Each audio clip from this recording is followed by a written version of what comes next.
All right, looks like we are live on YouTube as well. Welcome, everybody. This is the InstantCast show, followed up here with the Bucs versus Titans game where the Bucs won. I've got Ren Daxt here, and guys, today we're going to be opening up the phone lines. So let's go ahead and get the show rolling.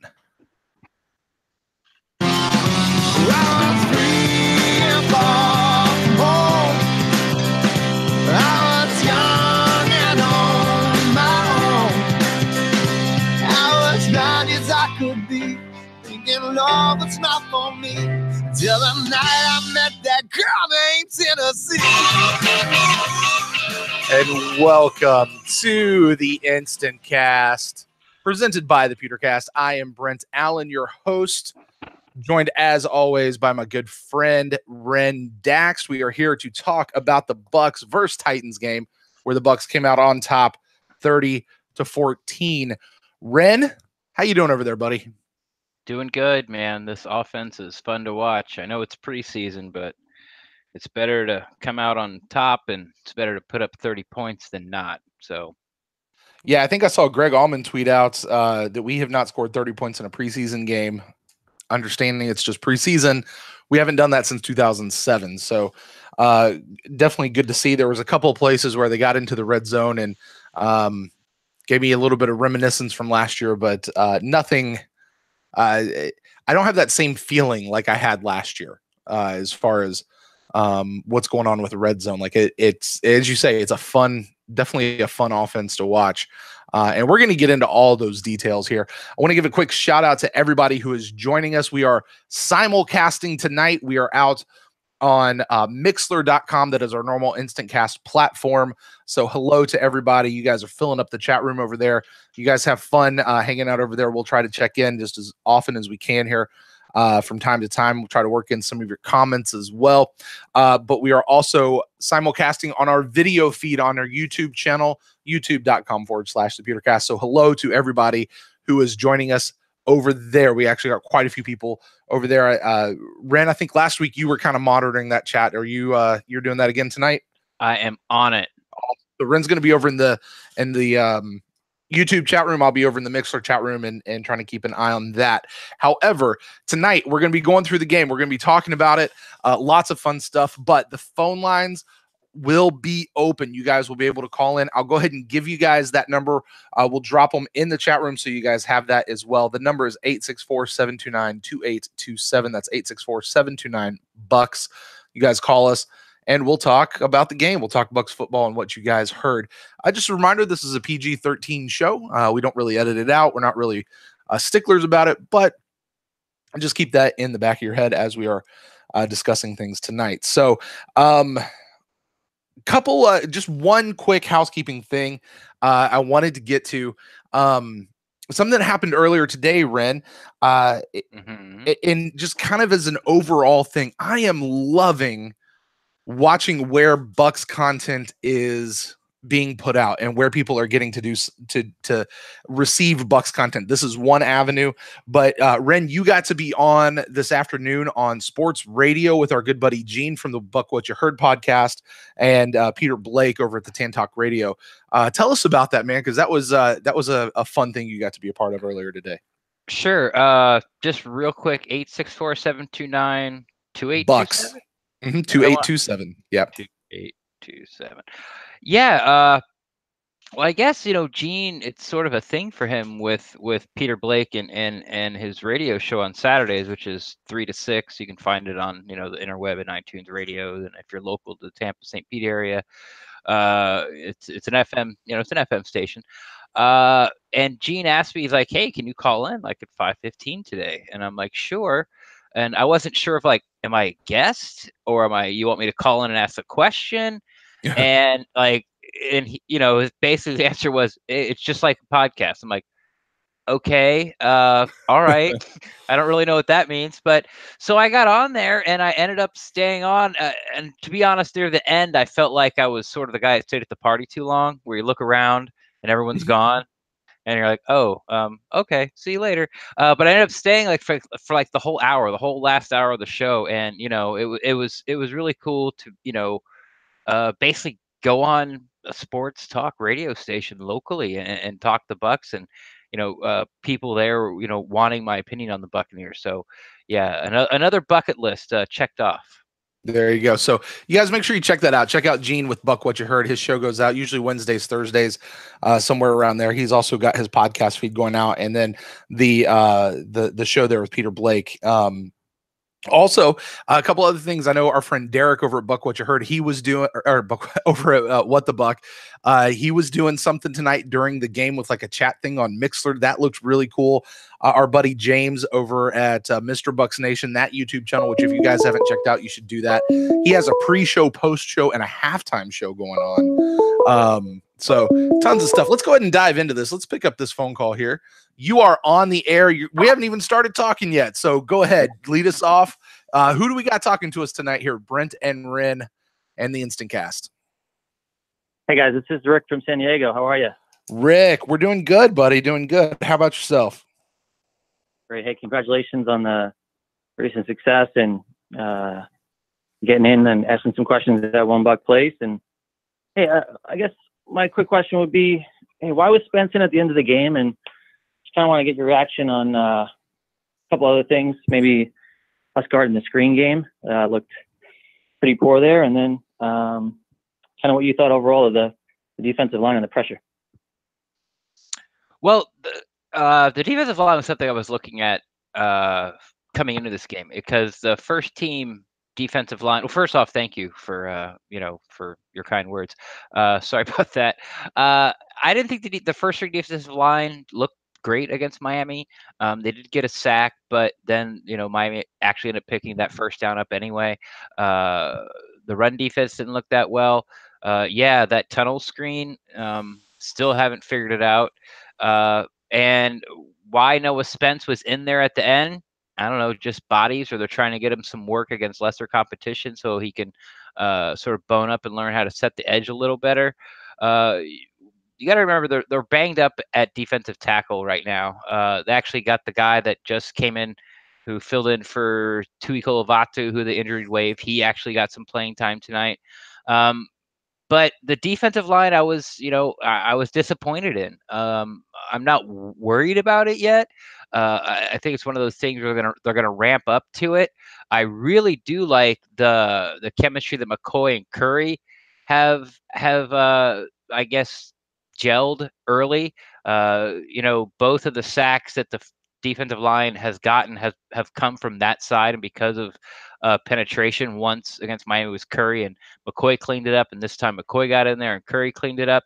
But overall, the defensive line, I would like to have seen more. But once again, even with the Miami game, the first string defensive tackling was spotty, and that's being kind. Awesome. No, good insight. And thank you guys for the good work. And we're really just listening to the podcast and just listening to you on What the Buck. So keep up the great work, and thanks. Rick, thank you so much, man. And hey, listen, hopefully we'll get to hear back from you later on this season. All right. Thanks, Rick. Have a good night. All right, guys. Well, hey, listen, that's really how this works. You guys call in. We'll talk about whatever topic you guys want to talk about here with the game tonight. What did you guys think? I know I certainly have a list of notes with various things, but we'll kind of go where you guys want to go. Ren, man, why don't you, while we're kind of waiting in, phone line's open, guys. You want to call in 864-729-BUCKS. That's 864-729-2827. Ren, man, I'll toss it over to you till we get another phone call. What stood out to you tonight? Where do you want to kick this off at? Well, I guess the two things I was looking forward to, I wanted to see Ronald Jones. Oh, there we go. You are on the line on the InstantCast with Brent and Ren. Who do we got here tonight? How you doing, gentlemen? It's Chef Aaron. Oh, he's not getting cut off. He's being one of the first ones out the gate tonight. He made it. What's up, Chef? Not too much. How you guys doing? Good. It always feels better coming off of a win, even if it's just preseason. Yeah, I mean, especially when half of our, or not half, a majority of our existence involves losing. Anytime we get a win, even if it's during preseason, is always a great thing. It does feel good. It does feel good. Now, Chef, I know last week you weren't able to watch the game live. Were you able to watch the game tonight, or were you able to follow along here, see what was going on? What was your interaction? Because I know you're up there in the North Dakota.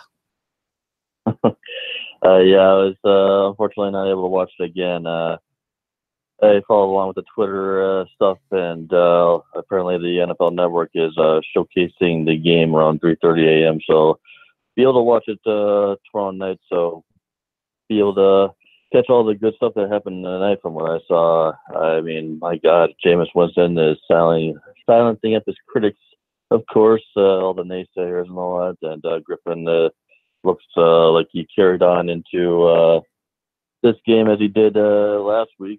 Fitzpatrick, obviously, we know exactly what we're going to get with Fitzpatrick. He's going to be a hot quarterback one week and a cold quarterback the next week. So the quarterbacks definitely looked outstanding, and the receivers. I swear, I think this may be the greatest group of wide receivers that we probably ever had. Would you guys agree or disagree to that? I think this might be one of the greatest groups of receivers in NFL history. I say that I'm not an NFL historian. Whoa! But I mean, this is a phenomenal. This really is a great. Like when you look at the group together, this is a great group. And I got to tell you, Chef, I know you were just kind of following along through Twitter, and I find that really interesting because I think you really, when you go watch this game, you'll find out you're exactly right. Fitzy looked great last week. This week, not so much. And we'll get into that. Jameis looked amazing. Jameis won the quarterback battle tonight, if there's a battle, quote unquote, going on there. The magic that Jameis has with his receivers, and I'm sure we'll get into that a little bit later as well. I mean, he was just spot on. You know, everything that wasn't working with Fitzpatrick for going at the beginning of the game worked with Jameis when he finally got in. And you know, and for as much as we talk about Jameis's maturity and where Jameis is growing and Jameis's growth, we saw even a little bit of the old Jameis, and I kind of liked it. I got to be honest with you, and of course because it worked out, so that was always good too. It worked out for 6 points as well. So, but man, I think you're going to be spot on, Chef. When you go back and you watch this game, you're going to realize just how accurate those tweets are that you were following. Kind of led you down the road with this game.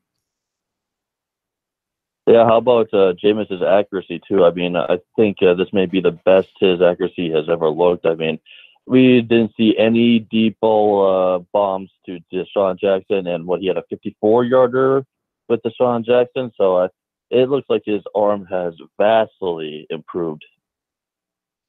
Well, I don't know. Yeah, I guess you could say that's something you could blame on Jameis's arm from last year, that he wasn't be able to hit Deshaun Jackson, but you know, he overthrew him and underthrew him sometimes last year.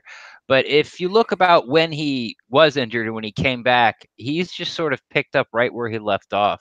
I think this is going to be a breakout year for Jameis, even though we're going to have to wait 3 weeks. All those people that have those one or two things are still lingering on, besides off-season stuff.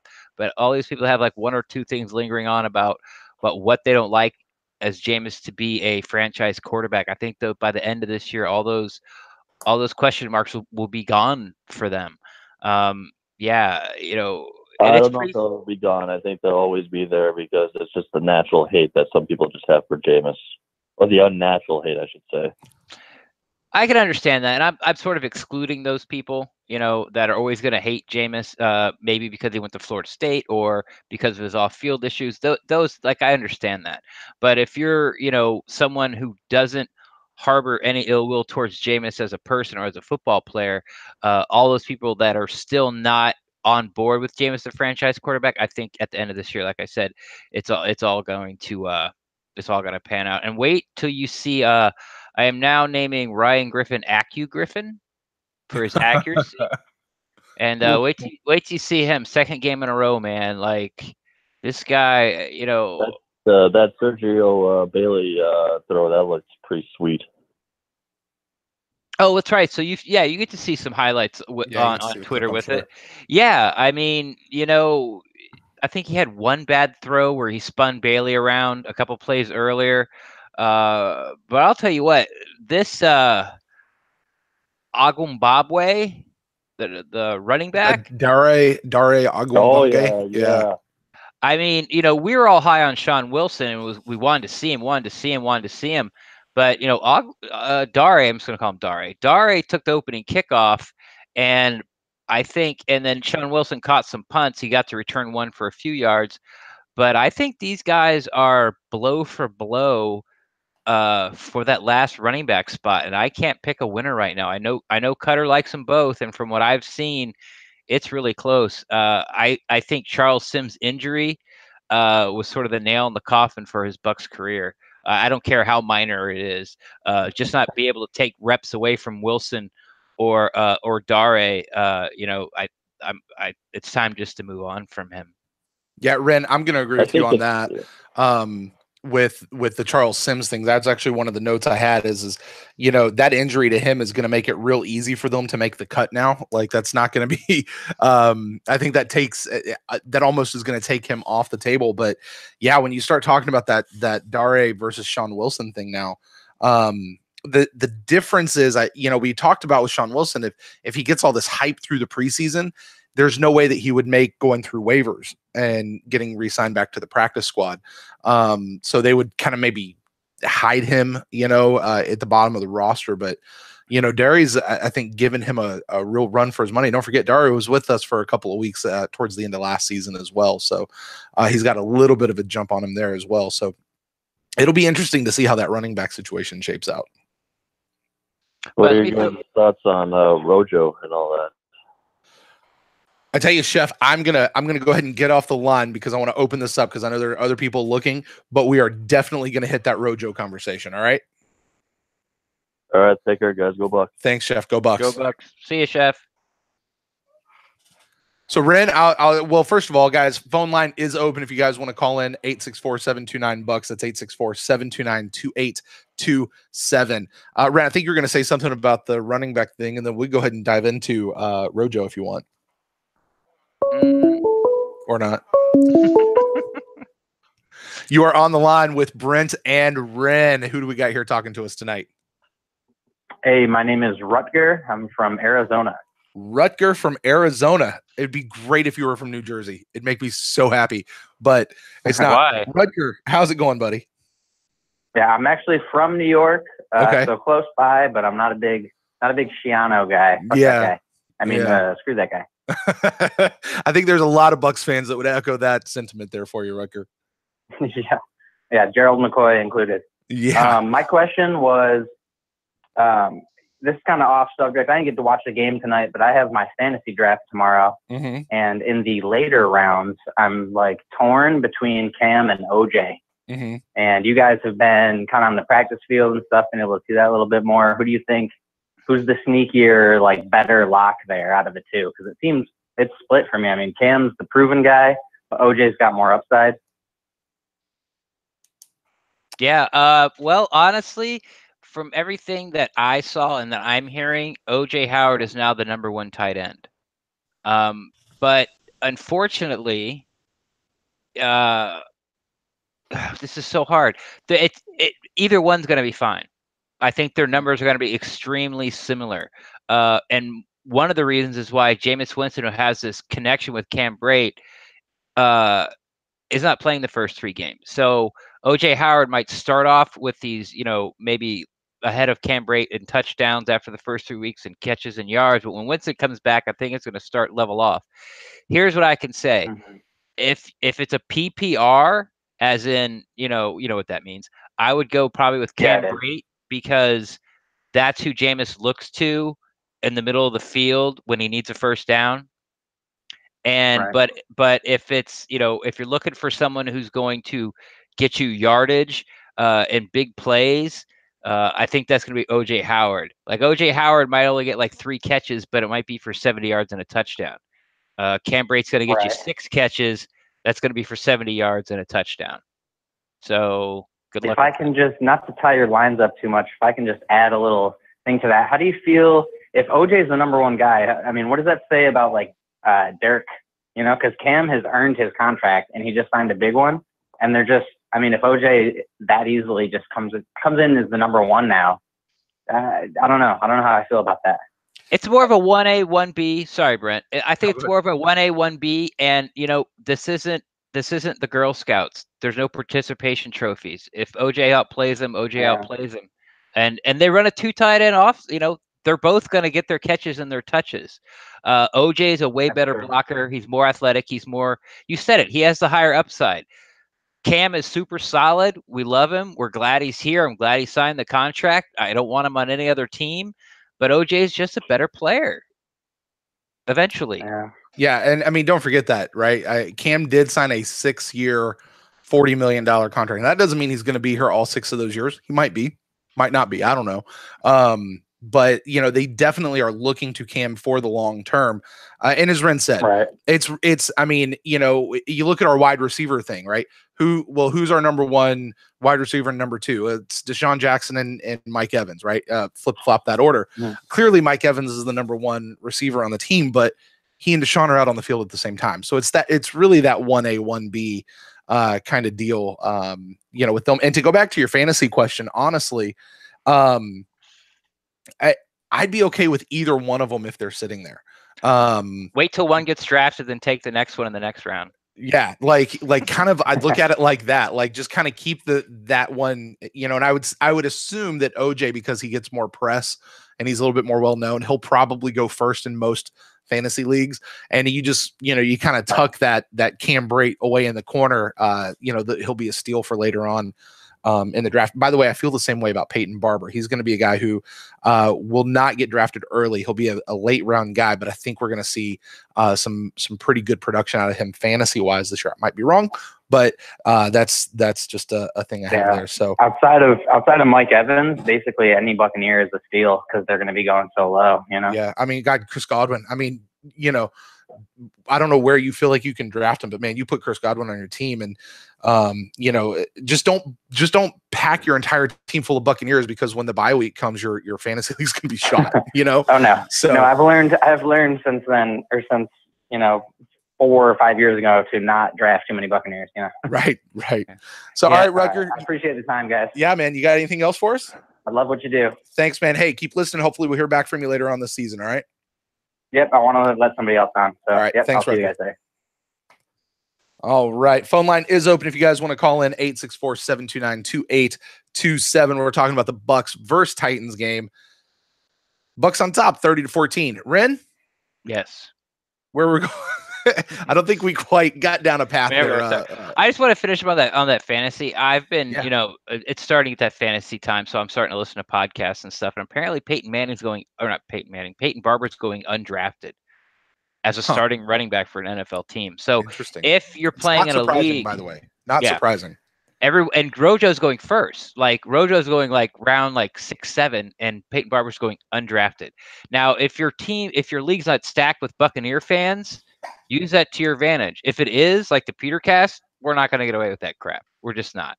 You know, Peyton Barber is not going to go undrafted. So just use that information for how you will. But I guess we were trying to get to Rojo. Yeah, let's go ahead. Yeah, you just mentioned that. Let's go ahead and do that and jump into the Rojo conversation there. He looked a little better, but by, minute. By better, you mean he looked better than himself last week, or he looked a little better than Peyton Barber this week? You're really like? Do you think I'm actually going to say he looked better than Peyton Barber? Just clarifying. It's hard. You know, I said this on the radio that I was on today. It's like if you take all the draft choices and you take all the free agents the Bucs have brought in, and you start them out where you expected them to be, not in an even line, but like where you were drafted and how excited you were. The only player that's disappointed so far has been Ronald Jones. But he hasn't.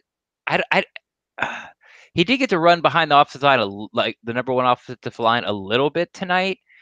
I just don't know if he's getting the carries, and it's unfair to sort of put him up against Dare and Wilson because those guys are going against 4 stringers. Mm-hmm. So Let's see who we have here. You are on the line with Brent and Ren for the InstantCast. Who do we got here tonight? I'm calling the cops on you, community services. What? We just got the cops called on us. Okay.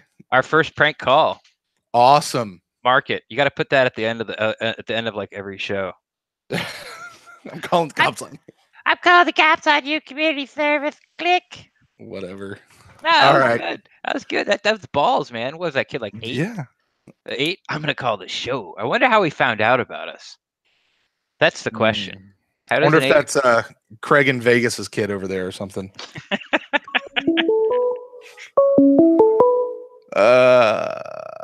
You are on the line with Brent and Ren. Who do we got here? Cops on you. Again. Awesome. Rent's getting a good giggle out of that. He came back for more. Oh, what a ballsy little dude. Wow. Man, eating up our time. We're supposed to be talking about a game here. We're talking about whatever. I'm going to beat that kid to death. I'm just kidding. Wow. Maybe. You might get the cops called on you. Hey, let's get back to Rojo. Let's talk about this guy. I got that number. I'll block it whenever it calls back. Yeah, that's him again. No, you're getting declined. Go ahead, Brad. I got you. I guess Rojo's been the biggest disappointment, but I'm to the point where now I'm going to be watching for it every game. I'm past the point where, okay, don't worry about it. Okay, don't worry about it. And I can imagine the questions that Dirk Cutter's going to get this week at press conferences about Ronald Jones. I mean, if you're looking besides the defensive line, is that him again? Uh-huh. Oh, now it's not funny. If you're looking like besides the defensive line, and I guess you got some, a little worry about what's going to happen to right guard and the cornerbacks, like Ronald Jones. It's like, thank God we have Peyton Barber, I guess I'm saying, because he looked good, averaged over 5 yards, had a big run. I mean, we're fine. It's just you're kind of like, man, it's starting to creep in. Like, God, I hope we don't miss on this guy. Like, I hope he turns out the guy that we wanted to. I'm not there yet, but I know everybody's thinking it, so we might as well say it. Now, see, and this is, I called into that sports radio show earlier today because this is what I wanted to say. We never actually got to it when I was on the line. I've been thinking about this a little bit this last week, and it seems like all the podcasts this past week have been saying, all right, what are you looking for in this game coming up? And everybody said Rojo. I want Rojo to do better, and I get it, and I'm with you. I want to see Rojo do better, but I'm also sitting back going, you know what? Rojo's a rookie. Like, we drafted him in the second round. That's fine. He's a high draft pick. He's a rookie. I'm okay to let him be a rookie and let him come in and learn. Now, I don't need him to turn like Roberto Aguayo on us. Okay. Don't get me wrong. And I'm not saying that, that it's okay if he never really, I'm not saying any of that. I'm just saying I'm okay. What I see out of him when I watch what he's doing, it seems like rookie stuff. And he's not a first round pick. He's not a first round running back. He's not any of those things. So, I'm kind of okay to let him be the number 2 running back on our team. I'm okay to let him be that guy, that number 2 guy, for a year or two and let him, come up to speed, but I need to see the progress. Like, I want to, you see what I'm saying? Like, I'm not just saying it's okay if he's not that good. I'm not saying that at all. What I'm saying is I'm okay to let him go through the progress or the process of going from rookie to, starting caliber, running back. Cause I'm really good with Peyton Barber right now. Yeah, I'm not good with letting him be a rookie, and that's because I'll let him be he has to work on his pass, his hands. He has to work on his pass protection. I'll let him do that, but he's not even running the ball. Let's see who we got here. We're going to answer this one here, Ren. Okay. You are on the line with Brent and Ren. Who do we got here talking to us tonight? Hey, I'm calling back. I'm from Arizona here. Just wanted to not let that kid get a chance to interrupt us anymore. I had Trevor in the chat room say I should answer the phone. 911, what's your emergency? Well, do you have a question? Yeah, on your point about not being worried about Rojo, I think we've been kind of spoiled in lately with a lot of rookies that come out and show something right off the bat, but people kind of forget that's like the exception to the norm. Mm-hmm. And and I don't think we have to worry about him at all. I mean, you watched his tape, and the dude is just so fast. You know what I mean? You could tell he was worried about his combine time because he knows how fast he is. And I think that's just a little bit in his head. I think he's the pressure's on him, you know, and he's just not responding to it too well. But as long as we've got Peyton and he does well, then Rojo can develop right behind him. We'll be fine. I'm not like I don't think he's like mentally weak and the pressure's getting to him. And, you know, I've heard people say, oh, he had to move across the country and this and that. He's just not running the ball. And that's why we drafted him. I mean, you know, what he's got, it's something like almost 20 carries now for 22 yards. It's not good. I mean, I can do that. Honestly, if you give me the ball 20 times in an NFL preseason game, I will get you 22 yards. I will. I promise. But so I so wish I could put that to the test run. I really do. all I got to do is fall forward. I just got to keep diving forward. Just keep diving forward. As soon as I get to the line, just dive forward. You know, I'm running right up Jensen's and Allie's butt 20 times in a row, and I'll get you 22 yards. I swear. On 20 carries. If I don't get broken before that. But you know, this guy was like you said, he was drafted for his speed, and I just don't see it. And he tried to bounce everything outside tonight. You know, he got a little space. I just don't want him to sort of be like Charles Sims, where if he's not in space, he's not any good. And I don't know if because he's getting to the line and doing the stutter step thing that Doug Martin started doing his last couple of years here, or trying to come to a complete stop and then make a cut. Like that doesn't work in the NFL. These guys are too fast. The backside pursuit is going to get you. So I think he'll figure it out. I'm not like worried as in, oh my God, terrible pick. But he for me, he's behind the curve where he needs to be, and way behind the curve. Now he could come out next week and blow it up and go, okay, there it is. You know, it just might click for him. But right now, like I said, of all the free agents and all the draft picks, you know, he's got to be the one that's been the biggest disappointment. And if he wasn't a second round pick, he would make the team. Well, I think it's kind of the curse of a snake bitten franchise is that by necessity, we almost have to put all of our hope into the next class because the current product is always so mediocre, you know? So it's like, oh, this guy is going to be the answer. And then this guy is going to be the answer. And then this guy is going to be the answer. And I don't think we really need to worry about that with Rojo. And if we put that on him, I'm just not sure that will be the best option. I agree with you. We don't have to because we have Peyton Barber. And if Rojo just has a rookie year where rookie year doesn't, you know, pan out and, you know, kind of have like a Vernon Hargreaves year where, you know, hey, that's not what we expected, but you know, you got a year on your belt. We'll see what you do next year. As long as Peyton Barber, and if Peyton Barber gets hurt, we got Quiz Rogers, who's been extremely serviceable. He's like a Peyton Barber light, you know? And then behind him, we got Sean Wilson or Dare. So I'm not worried about the position. It's just, when you spend that draft capital, I'm expecting a way more than I'm getting right now in return. Oh, yeah. No, I definitely think that Rojo, that's my whole point here, is that I'm just not worried about him yet. I'm confident in his future, and I just hope that our fan base in Tampa can actually really affect change, and we've seen it. You know, they put up billboards, they do all kinds of crazy shit, and I just don't want us to give up on Rojo too soon, because I think – and he'll leave and just be one of those great players, you know? You know, Rugger, and I'll tell you, that's exactly my point in what I'm saying of I'm not worried about him. I think he's going to be fine. Yeah. I know that I was guilty of it, certainly when we drafted him, of just going, man, we've got Peyton Barber. That's cool. But we really want this guy to be that 3-down running back who's just going to run all up everybody's asses and the next Alvin Kamara and, you know, and the next Deion Sanders or whatever. God, I don't know. Pick a running back and go Deion Sanders, whatever running back. But you guys know what I mean? We just kind of wanted him to be that. And he was kind of the steal that nobody was really, looking at until we actually drafted him. And I think he's in an appropriate place for a guy who is in his rookie year, and I'm glad to let that develop. And it needs to get better. Okay, like I'm 100% with everybody when they say This has to go forward. This has to develop. This can't be a long time. We don't really see anything out of him until his 4th or 5th year kind of a thing. Like, no, we need to see stuff out of him, but I'm okay to let him go through those processes and go. Maybe I've just been listening to too much Ian Beckles. He's a rookie. Yeah, like you know what I mean. Ian will tell you that he's like rookies don't do anything. So I don't know. Maybe, like I said, maybe I've just been listening to that too much. But I'm okay with. I don't want to say I'm okay. That's not really true.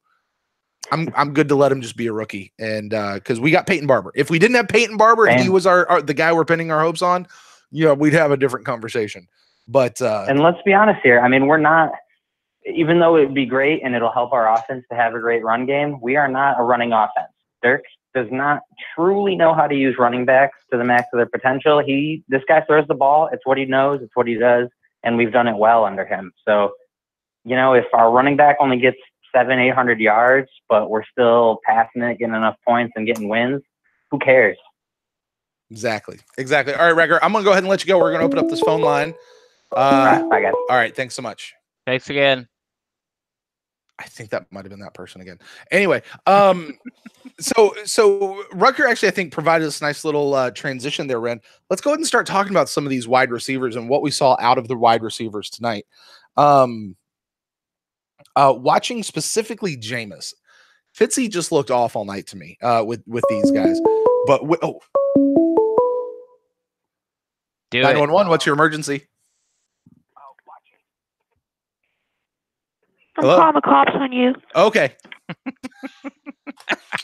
I'm going to find out who that kid is, and I'm going to go to your house, and I'm going to knock on your door. I'm going to punch you in the face, and then I'm going to kick your dog, and I'm going to take you and put you in the garbage can, and I'm going to cinch it up, and I'm going to take you out to the dumpster and throw you in it. Quit calling. Quit fucking up other people's work. It was funny the first couple times. Stop it. I'm done. There you go.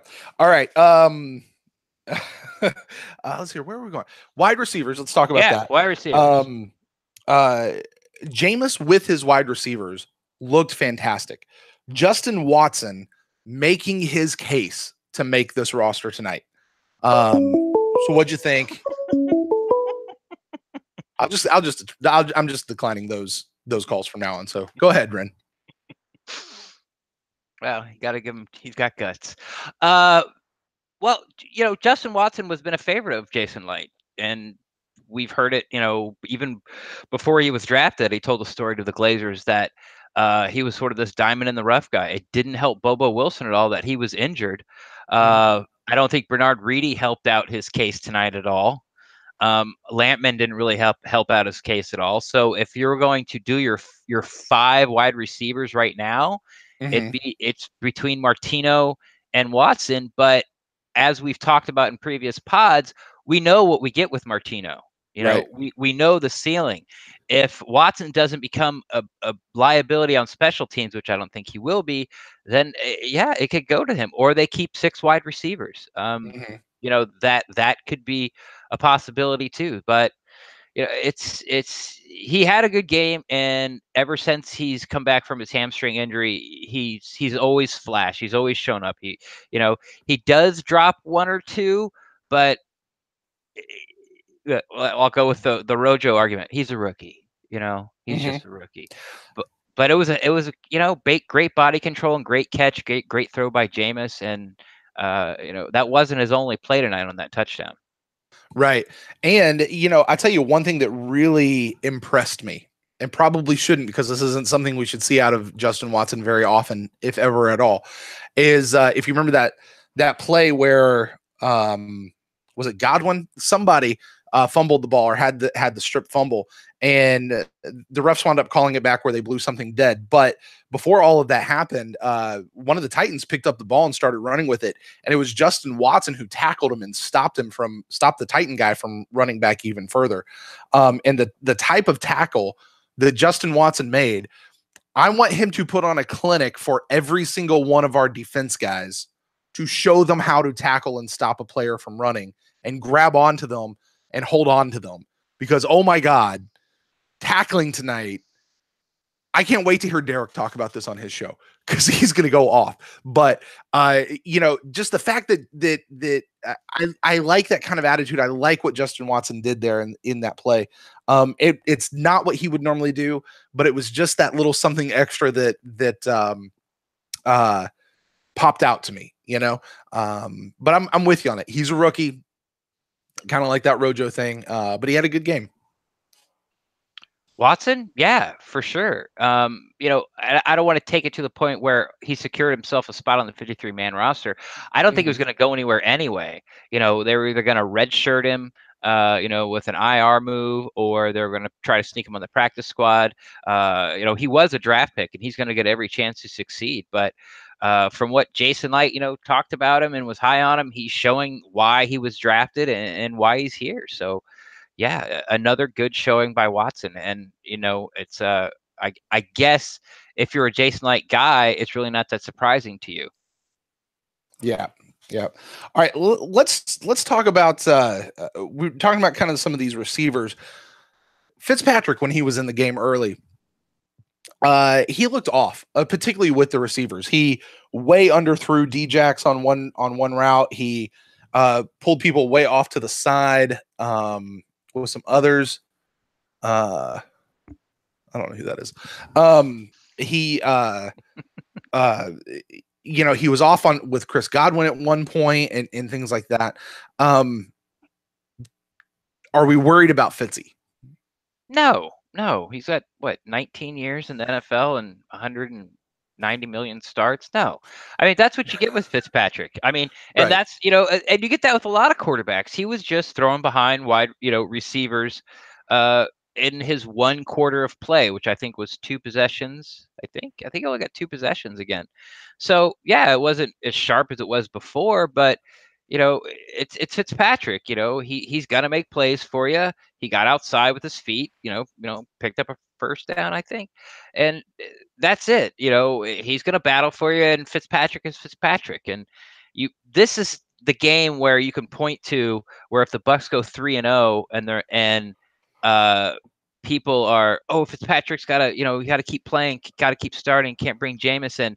You sort of point to this performance and go, but yeah, okay, watch the first quarter of this game and then watch the second quarter of this game and tell me who you want, quarterbacking your team.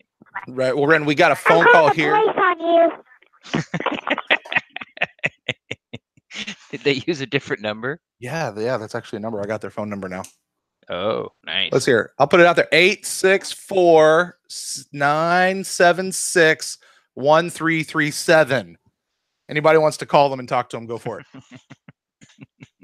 I'll put it out there. You can call me and not block your number.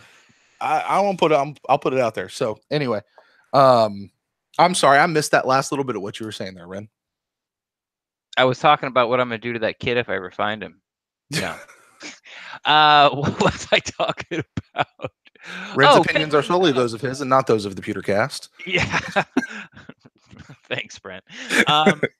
Fitzy, we're talking about Fitzy. Fitzy's being Fitzy and Jameis was Jameis, and we saw it right there in that game. It was a slow start for him. Doesn't mean he wouldn't have come out in the second quarter and went, 8 for his next 8. It's just that's Fitzy is a quarterback. Right. Yeah. It's. I mean, I think when I get to the end of this game, I sit back and I think it's one game, right? Like, yeah. But if Fitzy had an off game, right? I mean, he didn't really have an off game. He was like what? He was like 5 of 8. I mean, that's not an off game. I think he was lower than that. I think it was like 3 of 8 or something weird like that. No. I think so. I don't know. I might be wrong. He didn't throw any interceptions. We know that. And he didn't fumble the ball. So, but compare him to the way Jameis looked tonight. Talk to me about what you thought about when Jameis was in there. He was in there for the entire second quarter.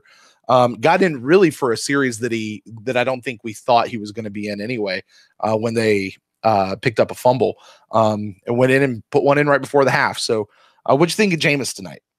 Well, Jameis looked great, just like he did last year after he came back from his shoulder. He looks calmer. He looks more in control of the offense. Looks like he's reading the defenses better, all except for that one, Jameis moment where I don't care if he saw the flag or not. you still can't make that throw. But what I will say about that was something I talked earlier in a couple of pods ago. If Chris Godwin keeps making these 50-50 catches and bringing them in like almost every single time, that's the type of trust that he's going to build with his quarterback. Jameis saw him falling. It was almost exactly like the play in Jacksonville, except he completed it. Right. Last preseason. Remember? Mhm. And Cutter yelled at him on Hard Knocks. And I know there's this argument. Well, he saw the flag, so he knew he had a free play. No, he didn't. Like he didn't. It wasn't the defense. The only time you really know a free play is when the defense jumps off sides, and that's not what the flag was for. And everybody watching the game and people, on Twitter, everyone thought that it was a holding call on the offensive line. So a terrible decision by Jameis Winston that just happened to go lucky. But besides that, you see him make that throw to Watson, and you see him make the throw to Cam Brady he did last week in the Miami game, and you go, okay, there's my guy.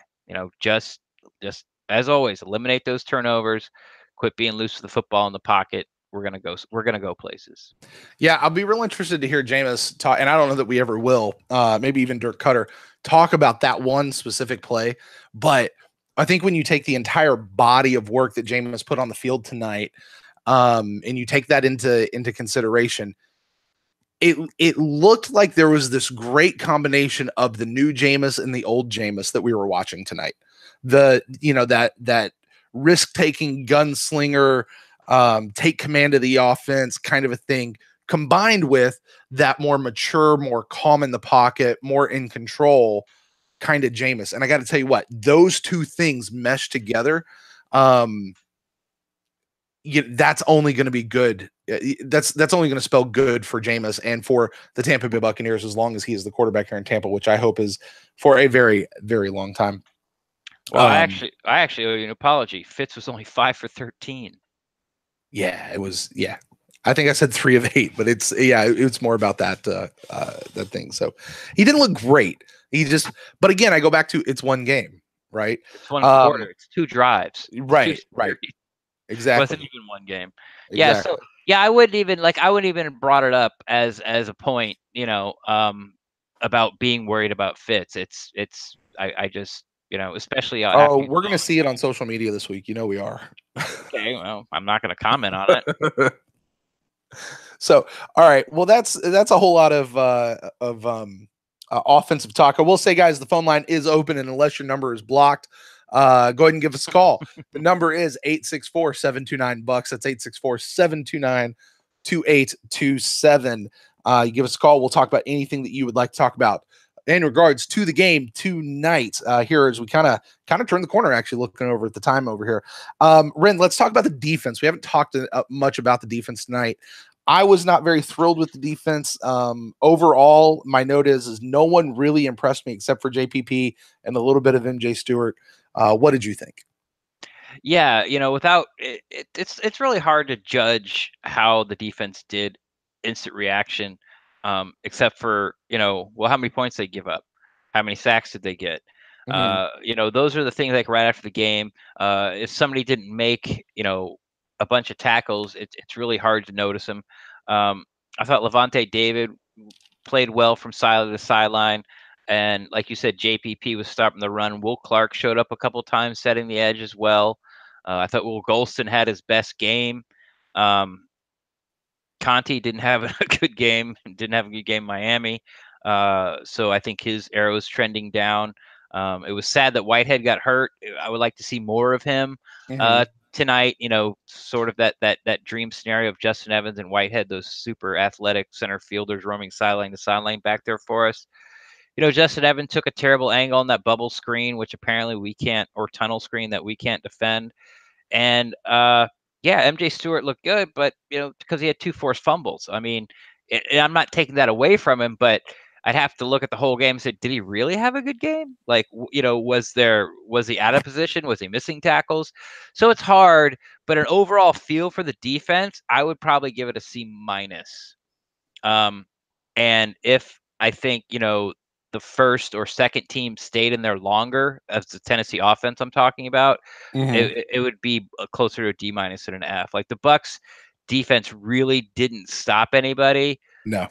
till like Blaine Gabbert and Falk got in there, like those later guys. And a lot of those guys were open when Gabbert got in there. He just underthrew him and skipped the ball to him. So it was more of subpar quarterback play than the Bucs really stopping him. Yeah, and Ren, again, understanding this is just preseason game 2. Next week in theory should be a much more of a tell of what we're going to get when we get into the regular season. And it's even that is still just a preseason game. But the point that you have made here especially these first 3 games is the Bucs will fare as good as the defense fares. Yeah. And based off of what we saw tonight, that feels like a rough 3 games if we're going to go off of what the defense is going to do. So it'll be something. I'm interested to see what they come back with. I'm interested to see what that looks like, because and one of the things that I have often said, and I know that we still don't have our first 2 full defensive lines or anything like that, but when they finally did really put that second team defense on, or even maybe some of the third team guys, the drop off was so sharp, like noticeably sharp. And I think I texted you at some point, maybe I even tweeted this at some point. By the time we got to the second half, I zoned out. I got to be honest with you. Because it just the game turned boring to me. It wasn't fun to watch anymore. What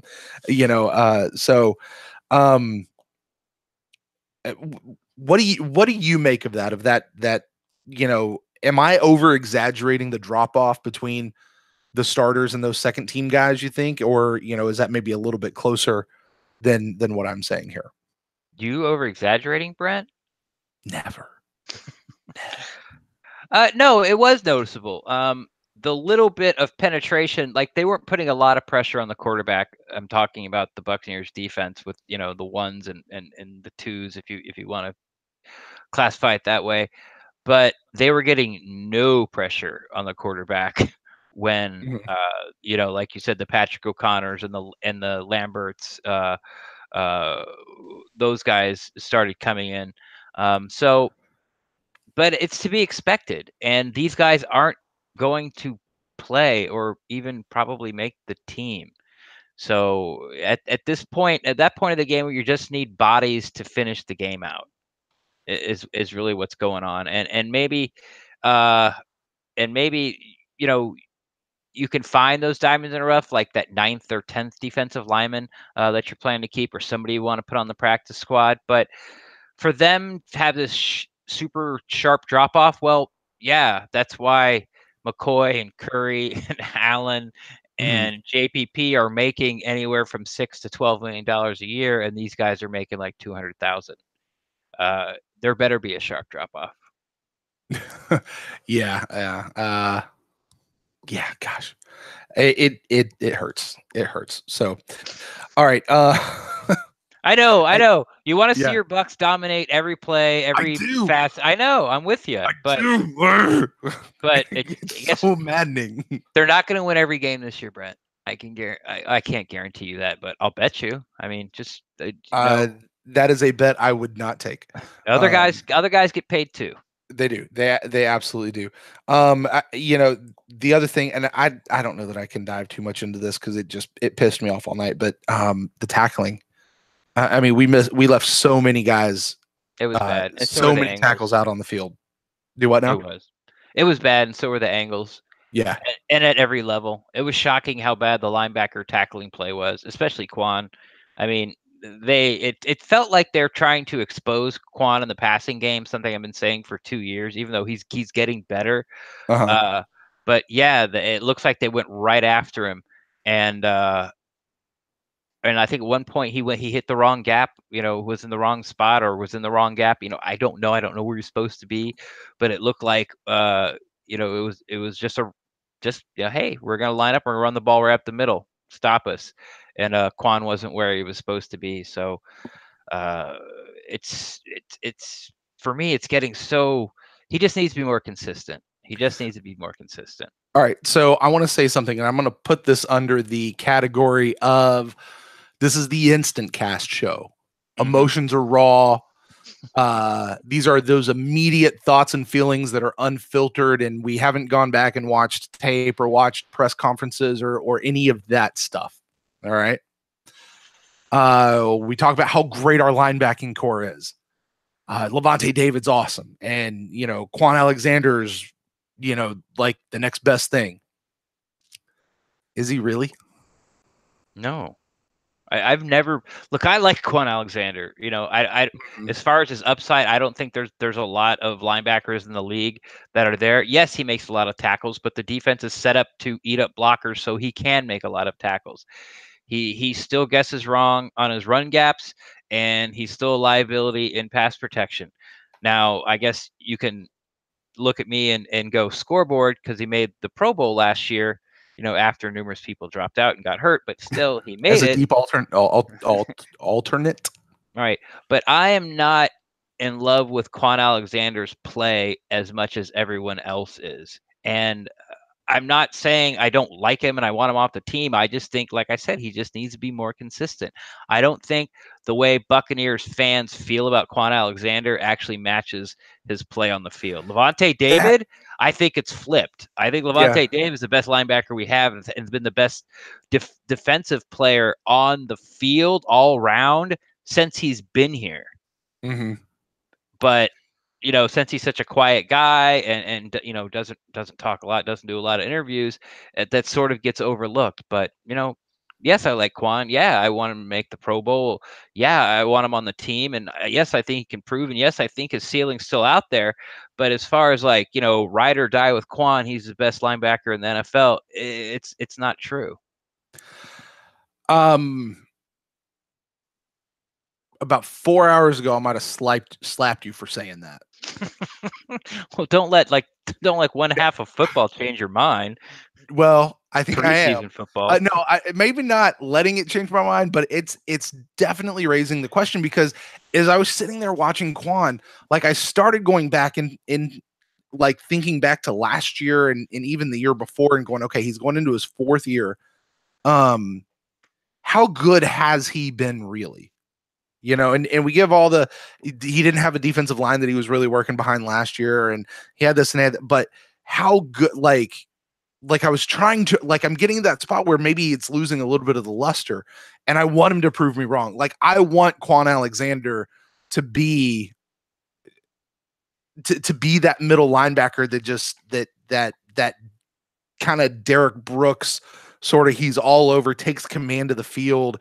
I want him to be that. And, it's he's not, but it doesn't. It's a first ballot Hall of Famer. He's not going to do that. Yeah.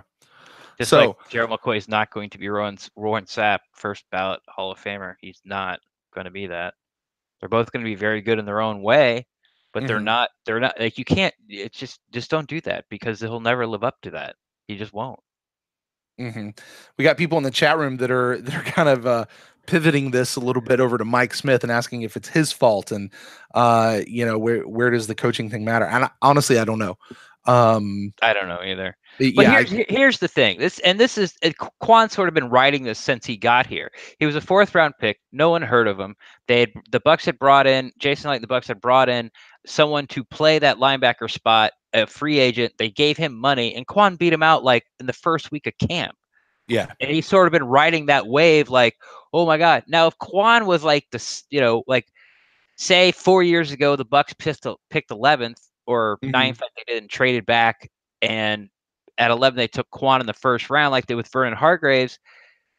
This sort of mystique around what a great player Quan is wouldn't quite be there, because he would have a first round label on him and his play would be way more scrutinized. Yes, he has great games. Yes, he's super athletic. Yes, I believe he's the heartbeat of the defense. I get it. I'm with you. But his play just isn't as consistent as it needs to be as sort of the leader, the captain, an all-pro linebacker. It's just not. Mm-hmm. Yeah, and I got to tell you, as we move forward this season, and I'm not even talking about this preseason, I'm talking about this season. This is going to become one of those things that I think I personally watch a lot more, is the play of Quan Alexander, because I want to be wrong on this one. I really, really want to be wrong on this one. Or if I'm not wrong, I want him to prove me.